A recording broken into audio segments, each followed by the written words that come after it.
And today मैं आपको यह बताने की कोशिश कर रहा हूं कि आप बेहतर ढंग से नरेशन को कैसे समझ सकते हैं और हम इसको नरेशन क्यों कहते हैं। Okay, so let us start that. अब शुरू करते हैं, बताता हूं मैं। देखिए, जब हम कोई काम को खुद नहीं करते हैं, जब हम कोई काम को खुद नहीं करते हैं, किसी काम को दूसरे से करवाते हैं, तो एग्जाम्पल के रूप में देखिए, यहां पर मैं हुआ ए और मैं कोई काम को बी से करवाऊंगा, मैं किसी काम को बी से करवाऊंगा, तो अब बी किसके पास जाएगा? सी के पास जाएगा। तो देखो, इसमें 3 पार्टिसिपेंट हैं, ए, बी और सी। तो हमारे इसमें वो लिखा भी हुआ है ABC टेक्निक। तो ABC क्या है कि जैसे देखो, ए कोई काम को नहीं करेगा, वो काम को बी से करवाएगा, तो ये बी जाएगा सी के पास। तो मैंने जैसे कहा कि जाओ आप उसको अमुक अमुक को बुला कर लाओ, तो बुलाने के लिए कौन जाएगा? बी जाएगा। किसके पास? सी के पास। तो सी जो बोला रहेगा, मैं बोलूंगा बी को, तो बी जाएगा सी के पास। तो सी जो बोला रहेगा उसको आ करके बी बताएगा ए को। तो वो 2 तरीके से बताएगा। पहला, जैसे मान लो सी ने कहा, ये बता रहा है, उसने कहा मैं थोड़ी देर में आ रहा हूं। ये कौन बोला है? सी बोला है। और इस सी की कही हुई बात को कौन बता रहा है? बी बता रहा है मुझे, कि वो क्या बोल रहे हैं? उसने कहा मैं थोड़ी देर में आ रहा हूं। तो सी की कही हुई बात को जैसे के तैसे वो बता दिया। सी की कही हुई बात को बी ने जैसे के तैसे बता दिया। तो ये जो थर्ड पर्सन सी की कही हुई बात को जैसे के तैसे बताया, यही डायरेक्ट है। यही क्या है? आपका डायरेक्ट स्पीच है। और जब ये सी तीसरे की बात को, कही हुई बात को अपने शब्दों में चेंज कर देगा। कैसे? देखो, अब ये कह रहा है, उसने कहा, मतलब सी ने कहा कि वह थोड़ी देर में आ रहा है। तो अब इसमें क्या हो गया है कि सी जो बोला है उसको बी ने अपने शब्दों में कन्वर्ट कर दिया है। तो देखो, इसमें क्या है? उसने कहा मैं थोड़ी देर में आ रहा हूं, और इसमें क्या हो गया है? उसने कहा कि वह थोड़ी देर में आ रहा है। तो अब ये देखो, ये सी की कही हुई बात को उसने अपने शब्दों में चेंज कर दिया। मीन्स वो डायरेक्ट नहीं बता रहा है, वो क्या बता रहा है? इनडायरेक्ट बता रहा है। ये क्या कर रहा है? इनडायरेक्ट बता रहा है। तो ये अब बी सी की कही हुई बात को एज इट इज बताएगा, तो वो डायरेक्ट है। और जो बी है, सी की कही हुई बात को अपने शब्दों में चेंज करके बताएगा, उसको इनडायरेक्ट स्पीच कहते हैं। तो अब अल्टीमेटली डायरेक्ट और इनडायरेक्ट स्पीच क्या है? जब कोई व्यक्ति किसी काम को खुद नहीं कर वो काम को कोई दूसरे से कराएगा, तो वह व्यक्ति तीसरे के पास जाएगा और तीसरा व्यक्ति जो बोलेगा, जो कुछ भी बोलेगा, उसको आकर के बी बताएगा ए को।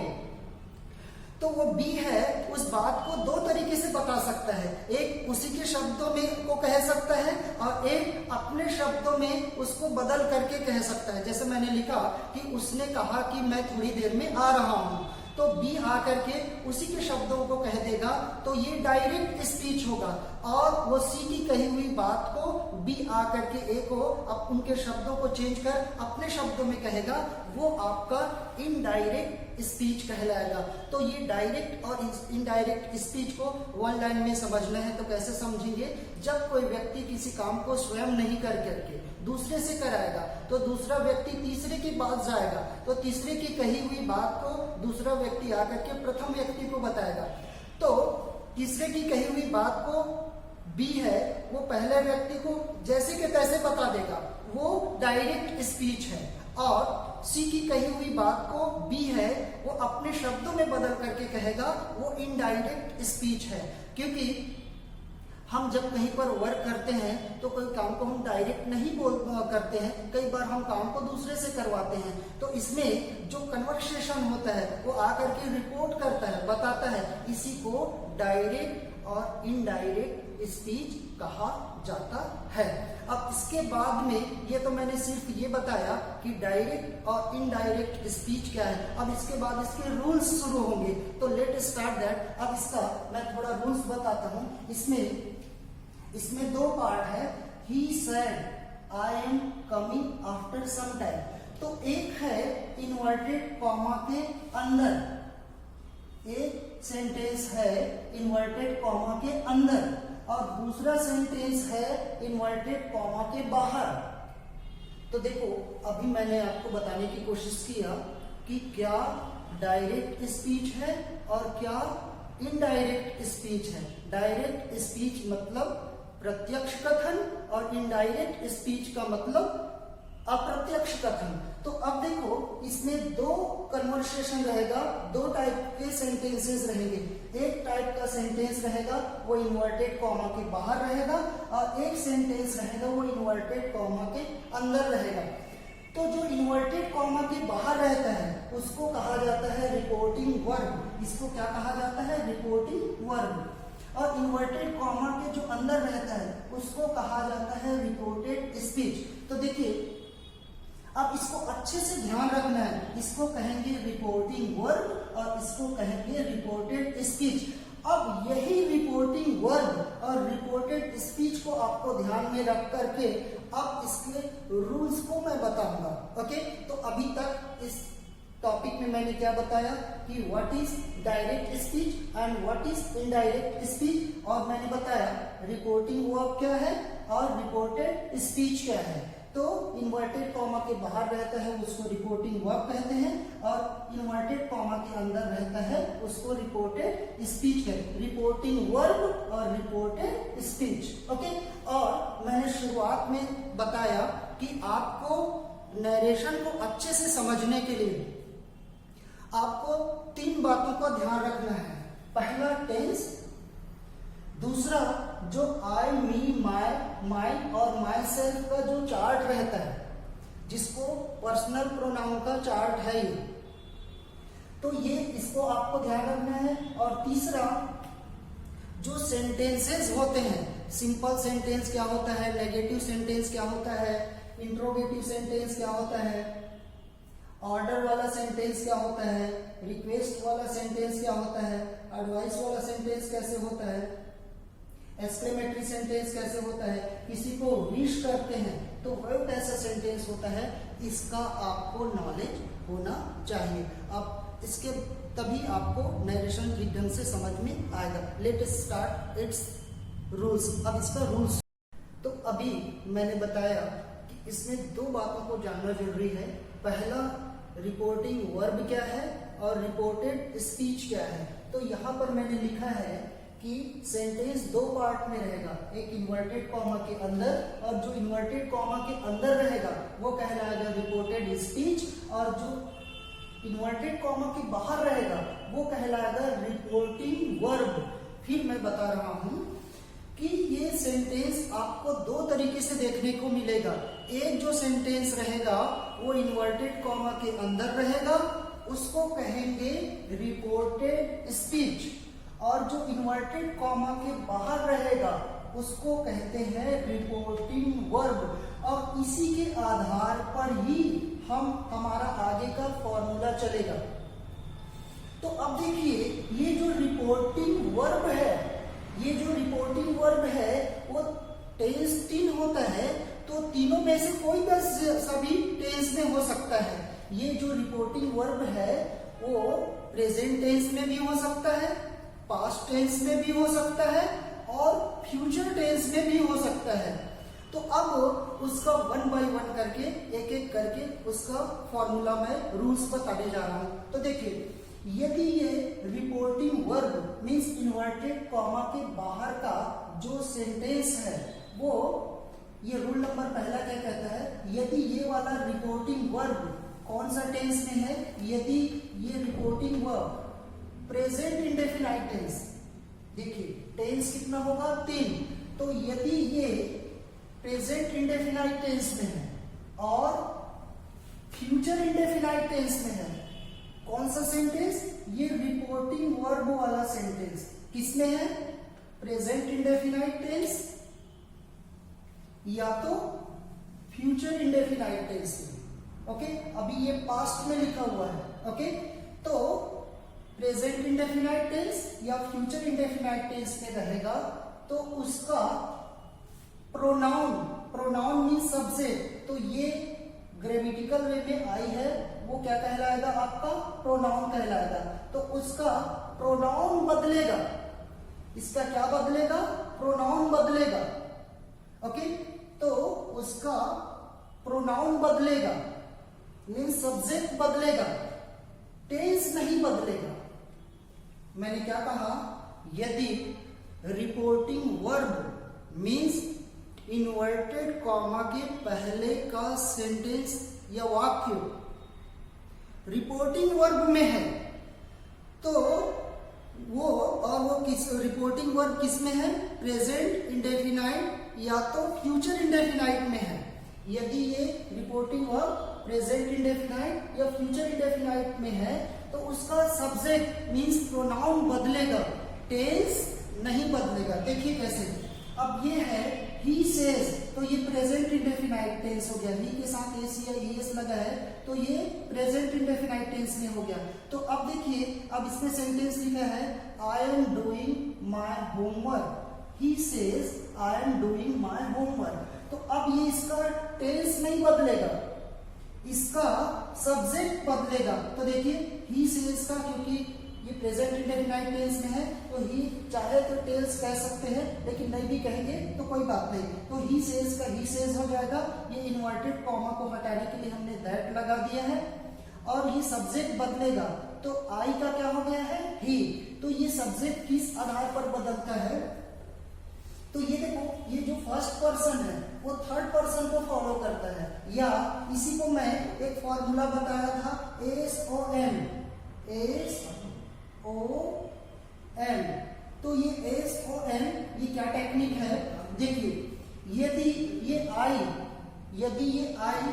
फर्स्ट पर्सन में है, ये आई फर्स्ट पर्सन में है तो वो किसको फॉलो करेगा, सब्जेक्ट को फॉलो करेगा।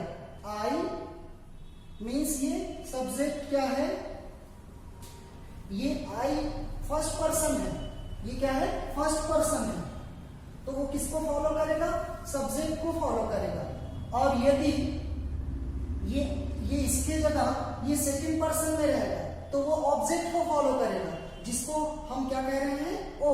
और यदि ये सब्जेक्ट थर्ड पर्सन में है तो आई की जगह यू है तो यू यहां पर ऑब्जेक्ट रहेगा, उसको फॉलो करेगा। और यदि यही जो सब्जेक्ट है वो थर्ड पर्सन में है, वो किसमें है, थर्ड पर्सन में, तो वो नो चेंज रहेगा। तो ये SON का मतलब ये है कि यदि इनवर्ट रिपोर्टेड स्पीच का जो सब्जेक्ट है, प्रोनाउन है, वो फर्स्ट पर्सन में है तो फर्स्ट पर्सन है वो सब्जेक्ट को फॉलो करेगा। और यदि ये सेकंड पर्सन में रहेगा, ये क्या रहेगा, यू रहेगा, आई की जगह क्या रहेगा, यू रहेगा, तो ये यहाँ पर कोई ऑब्जेक्ट रहेगा उसको फॉलो करेगा। जैसे मान लो ही सेज टू मी है तो वो किसको फॉलो करेगा, ये यू है वो ही को फॉलो नहीं करेगा, ये फॉलो करेगा मी को। ये किसको फॉलो करेगा, मी को। अब मान लो यहाँ पर यू की जगह ही है, यू की जगह क्या है, ही है। ही है का मतलब ये क्या है, थर्ड पर्सन में है, तो ये जो थर्ड पर्सन है वो नो चेंज, वो क्या होगा, नो चेंज। तो मैंने बताया यदि रिपोर्टेड स्पीच का जो सब्जेक्ट है वो फर्स्ट पर्सन में है तो वो सब्जेक्ट को फॉलो करेगा, और यदि ये यू रहेगा तो वो ऑब्जेक्ट को फॉलो करेगा। और यदि ये थर्ड पर्सन में रहेगा, ये देखिए यहाँ पर लिखा हूं मैंने, थर्ड पर्सन लिखा हूं, तो ये थर्ड पर्सन में है तो ये क्या करेगा, थर्ड पर्सन रहेगा, वो ही का ही रहेगा, किसी का नाम रहेगा तो नाम रहेगा, और शी का शी रहेगा। तो मैंने इसी को मैंने बताया है SON ट्रिक या टेक्निक। SON का मतलब क्या है कि यदि रिपोर्टेड स्पीच का सब्जेक्ट किसमें है, फर्स्ट पर्सन में है, आई है, आई फॉलो करेगा सब्जेक्ट को, आई फॉलो करेगा सब्जेक्ट को, यू फॉलो करेगा ऑब्जेक्ट को, और ही शी या किसी का नेम रहेगा तो वो ही शी या जिसका नेम है वो जैसे के तैसे उसमें कोई चेंजेस नहीं आएगा, इसलिए इसको कहा गया है SON। आई फॉलो करेगा सब्जेक्ट को, आई फॉलो करेगा सब्जेक्ट को, यू फॉलो करेगा ऑब्जेक्ट को, और ही या शी है वो नो चेंज, ही और शी है वो क्या है, नो चेंज। तो इसी को मैंने बताया SO और N ट्रिक या टेक्निक। SON ट्रिक और टेक्निक क्या है कि यदि रिपोर्टेड स्पीच का सब्जेक्ट फर्स्ट पर्सन में है तो वो सब्जेक्ट को फॉलो करेगा, मीन्स आई है वो सब्जेक्ट को फॉलो करेगा, यू है वो ऑब्जेक्ट को फॉलो करेगा, और ही शी इट या नेम है वो नो चेंज होगा, ही का ही रहेगा, शी का शी रहेगा, और नेम का नेम रहेगा। तो अब देखिए, अब हम आगे चलते हैं। ये SON टेक्निक मैंने बताया, अब वन बाय वन मैं बता रहा हूं।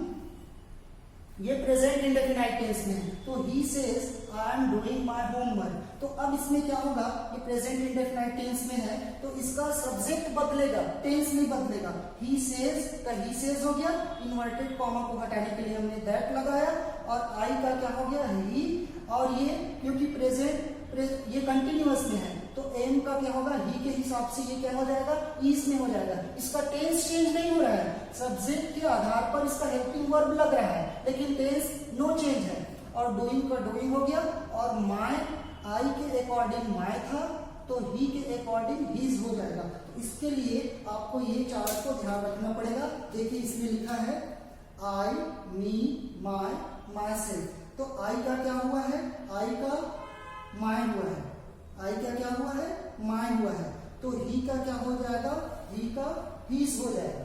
देखिए आई का क्या हुआ है, आई का माय है, तो ही का क्या हो जाएगा, हीज हो जाएगा। ओके, तो ही का क्या हुआ है यहाँ पर, ही का हीज हुआ है।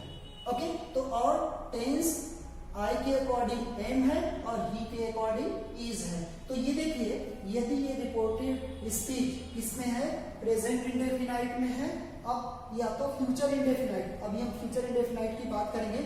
अब देखिए ये ही विल से, तो ये फ्यूचर इंडेफिनाइट टेंस में है, तो ये फ्यूचर इंडेफिनाइट टेंस में देखिए तो ही विल से का ही विल से हो गया, इन्वर्टेड कॉमा को हटाने के लिए हमने दैट लगा दिया, और ही का ही हुआ, और आई के कारण इसमें एम है तो ही के कारण इसमें क्या है, इज है। डूइंग का डूइंग, तो आई के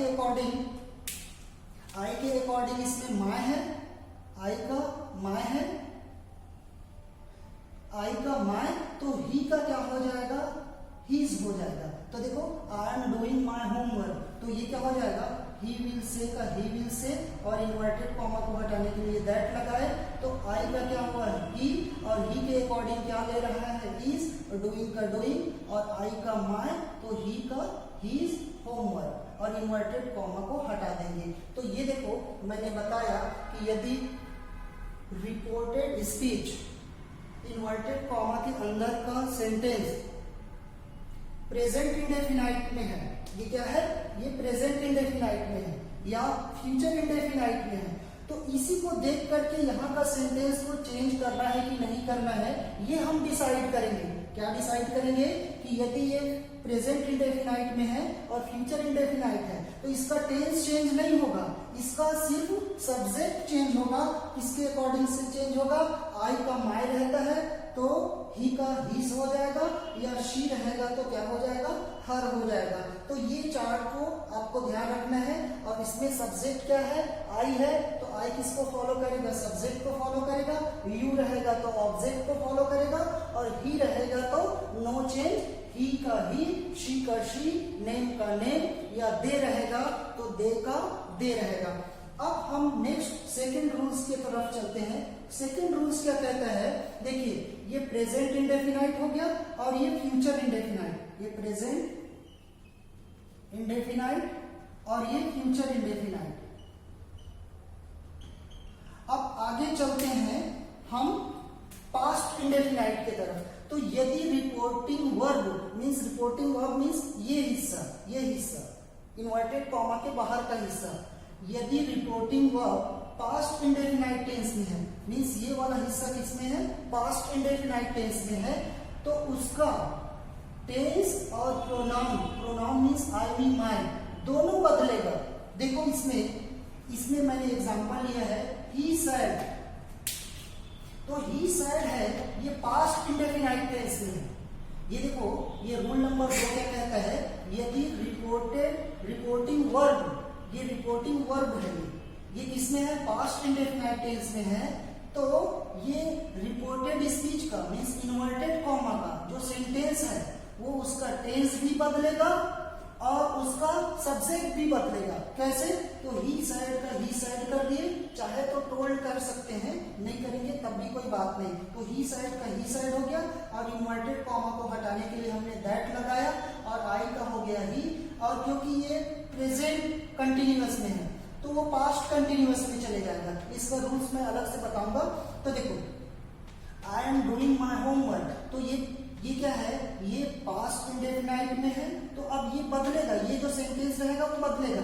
इसको बदलने का तरीका है वो ये फॉर्मूला है, ये फॉर्मूला, तो ये पास्ट में है तो ये जो सेंटेंस रहेगा उसका टेंस और सब्जेक्ट दोनों बदलेगा। तो देखिए I am doing my homework, तो आई का क्या हो गया ही और एम का हो गया वाज, डूइंग का डूइंग और आई के हिसाब से माई, तो ही के हिसाब से क्या हो गया हीज होमवर्क। तो अब देखो अब ये क्या हो गया, ही said I am doing my homework. तो अब ये क्योंकि ये पास्ट इंडेफिनाइट में है, ये रिपोर्टिंग वर्ब किसमें है, ये पास्ट इंडेफिनाइट टेंस में है, ये रिपोर्टिंग वर्ब है, ये रिपोर्टिंग वर्ब है जिसको मैंने यहां पर बताया है। ये यदि क्या रहेगा, पास्ट इंडेफिनाइट टेंस में रहेगा तो इसका ये क्या होगा, ये पास्ट इंडेफिनाइट टेंस है, तो ये रिपोर्टेड स्पीच का मींस इन्वर्टेड कॉमा का जो सेंटेंस है उसका सब्जेक्ट भी बदलेगा और टेंस भी बदलेगा, और ये आपको जानना एकदम जरूरी है। इसके बाद में अभी पूरे रूल्स को और 1 बाय 1 कंटिन्यू करूंगा, थोड़ा लंबा रूल्स है, थोड़ा आपको अच्छे से ध्यान रखना पड़ेगा। इसके साथ ही साथ ये चार्ट को आप जरूर ध्यान रखिए, I, me, myself, we, us, ourselves, you, your, yourself या yourselves, they, them, their, themselves, he, him, his, himself, she, her और हरसेल्फ। ये और जो फर्स्ट पर्सन क्या है, फर्स्ट पर्सन आई और ये सिंगुलर है, प्लूरल है, सेकंड पर्सन यू ये सिंगुलर है और ये प्लूरल है, और थर्ड पर्सन ही या शी ये सिंगुलर है और ये प्लूरल है। तो ये आई किसको फॉलो करेगा, आई फॉलो करेगा सब्जेक्ट को, यू फॉलो करेगा ऑब्जेक्ट को, और ही और शी और नेम फॉलो करेगा या किसी का दे रहेगा, तो ये नो चेंज होगा, जिसको कहते हैं हम SON। तो SON का जो टेक्निक है वो यहाँ पर आपको समझ में आएगा कि आई रहेगा वो फॉलो करेगा सब्जेक्ट को, और यू रहेगा वो फॉलो करेगा ऑब्जेक्ट को, और ही या शी रहेगा तो वो क्या होगा, नो चेंज होगा। ओके, अब इसी के अकॉर्डिंग आगे का रूल्स चलेगा।